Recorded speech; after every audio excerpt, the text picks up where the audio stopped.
I'm David Volk, a voice of the resistance, albeit a strange and funny one.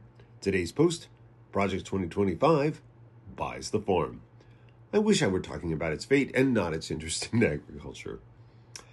You remember that scene in The Wizard of Oz where a tornado picks up Dorothy's black and white house and throws her into the colorful world of Oz? How 1 minute all was gray and the next everything was in Technicolor and looked so much better?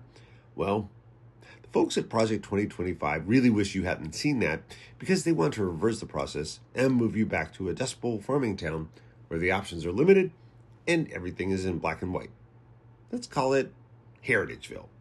As with many conservatives, they miss the old days when things were much, much better.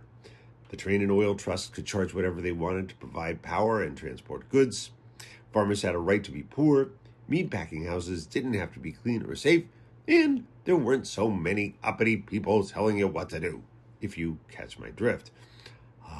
Good times. They miss those days and they'd like to institute these changes to bring them back. 1. America über alles. Forget all those silly policies about sustainably produced crops and preferred agricultural practices. Food pyramids be damned. American farmers should be able to grow whatever they want and sell it to any country they want, even if those countries don't want it. Yeah, America first.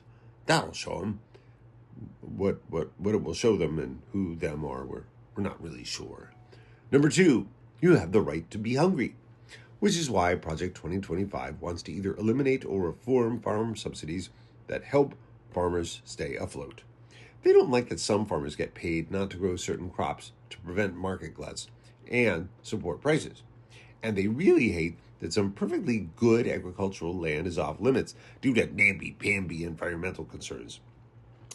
We should be able to log all we want, but that's another story for another time. 3, you have the right to remain hungry again. They also really, really hate welfare programs.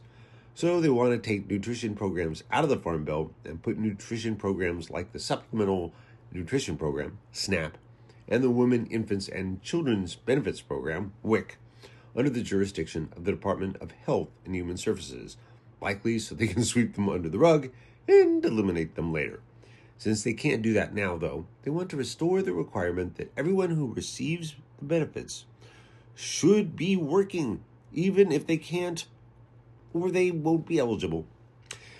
Fortunately, Arkansas Governor Sarah Huckabee has discovered that kids make great packing house workers because their small hands allow them to clean small spaces. So what if they lose a few fingers along the way?